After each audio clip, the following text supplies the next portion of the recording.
Seja bem-vindo ao projeto Leia a Bíblia na Quarentena. Nós estamos lendo a carta de Paulo aos Coríntios e hoje nós vamos ler o capítulo de número 8. Paulo está tratando sobre as dúvidas, os questionamentos, os embates culturais que os coríntios, os irmãos da cidade de Corinto sofriam devido à realidade do Evangelho comparado aos hábitos alimentares, aos hábitos culturais, de costumes que eles viviam. Ao fundo, você tem aí uma ideia do que era a cidade de Corinto. Se afastar um pouco assim, talvez fique melhor para você ver aí a famosa, as ruínas, né, da cidade. Bom, vamos ler então? Esse é um projeto de leitura bíblica compartilhada. Então, eu queria te convidar a você abrir a sua Bíblia comigo na primeira carta de Paulo, no capítulo de número 8. O assunto que Paulo vai tratar aqui é sobre a comida sacrificada aos ídolos. Em outros capítulos anteriores, Paulo colocou ali uma expressão que nos dá uma deixa, de que ele se correspondia com essa igreja e que eles, muito provavelmente, faziam perguntas a Paulo. Paulo, e com relação a isso? Paulo, e sobre isso? Então, essa provavelmente é uma outra pergunta, porque ele já começa no versículo 1 dizendo assim: quanto à pergunta sobre a comida sacrificada a ídolos, sabemos que todos temos conhecimento a esse respeito. Contudo, o conhecimento traz orgulho, enquanto o amor fortalece. Se alguém pensa que sabe tudo sobre algo, ainda não aprendeu como deveria. Mas quem ama a Deus é conhecido por ele. Então, o que dizer quanto ao alimento oferecido por ídolos? Bem, todos nós sabemos que, na verdade, o ídolo nada vale neste mundo e que há somente um Deus. Sim, é fato que existem o que são chamados de deuses, por assim dizer, nos céus e na terra. E há pessoas que adoram muitos deuses e muitos senhores. Bom, Paulo está falando a uma igreja que era grega. E você lembra da mitologia grega, dos deuses, do panteão de deuses que os gregos tinham e que eles acreditavam.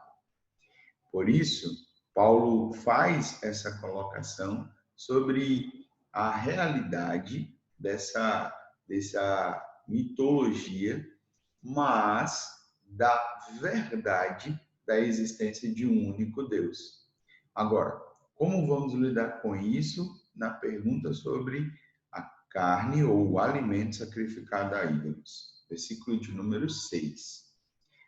Para nós, porém, há somente um Deus, o Pai, por meio de quem todas as coisas foram criadas e para quem vivemos. E há somente um Senhor, Jesus Cristo, por meio de quem todas as coisas foram criadas e por meio de quem recebemos vida.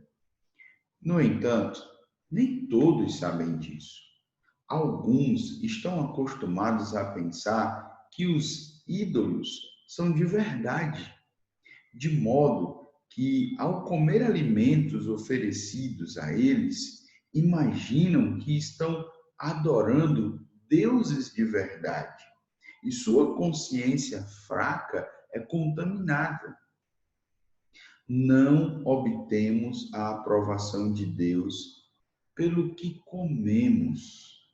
Não perdemos nada se não comemos.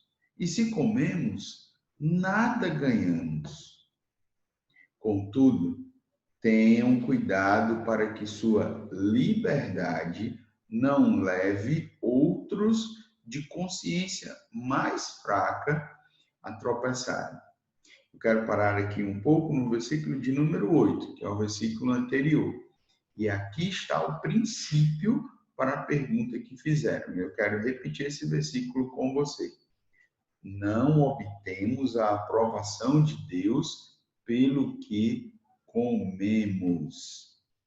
E isso vai de encontro a um ensinamento que pode dizer assim: você precisa comer isso. Você precisa deixar de comer isso. Porque Paulo diz: não perdemos nada se não comemos. E se comemos, não ganhamos nada.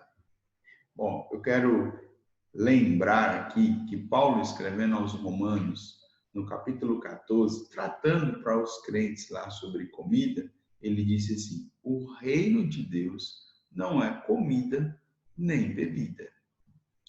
Essas questões são questões culturais. Aqui na nossa região, e eu estou falando do sertão do Pernambuco, nós temos alimentos que consideramos que são alimentos bons, porque temos o hábito de consumi-los. Alguns outros alimentos nós diríamos que não são alimentos considerados, por exemplo, higiênicos. Coisas que, por exemplo, os povos asiáticos consomem. Mas isso tudo é cultural. Deus é o Deus do sertanejo do Pernambuco e é o Deus do asiático lá na China. Por isso que essa questão de alimento é tratada dessa forma com Paulo. Bom, vamos ler de novo o versículo 9 e seguir a leitura. Ele diz assim: contudo, tenham cuidado para que sua liberdade não leve outros de consciência mais fraca a tropeçarem. Pois, se alguém vir você que diz ter versículo 10 novamente.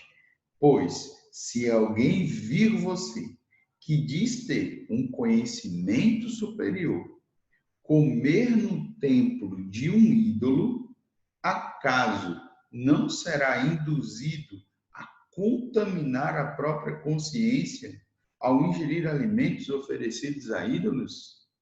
Versículo 11.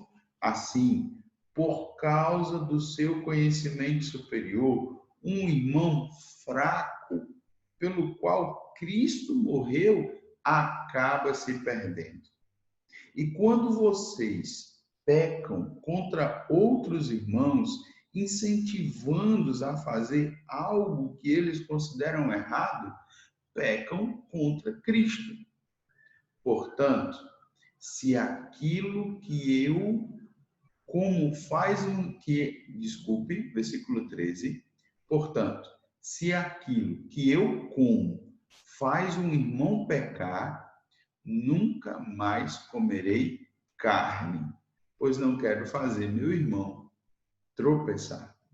Bom, ficou bem claro, né? No final das contas, a grande questão não é o alimento. A grande questão é o nosso irmão. Por isso, o que deve valer é o amor. As pessoas são mais importantes do que as nossas opiniões, do que os nossos hábitos, do que qualquer coisa que possamos colocar entre nós e elas. Por isso que Jesus foi à cruz. Ele não mediu esforços. Como o próprio Paulo diz, Cristo morreu.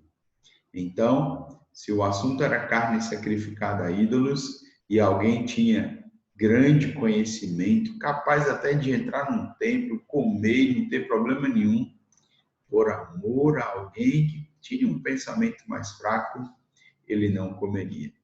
Nesse caso, Paulo seria esse de pensamento superior. Paulo poderia entrar no templo que fosse, grego, romano ou qualquer outro, e ele saberia que só existe um Deus que criou todas as coisas, e saberia que tudo aquilo são apenas alimentos, vão para o estômago, mas por amor. Paulo vivia para proteger e para edificar, porque ele sabia que Jesus morreu por pessoas. Continuamos, então, nosso projeto Ler a Bíblia na Quarentena. Próximo encontro, capítulo 9 de 1 Coríntios.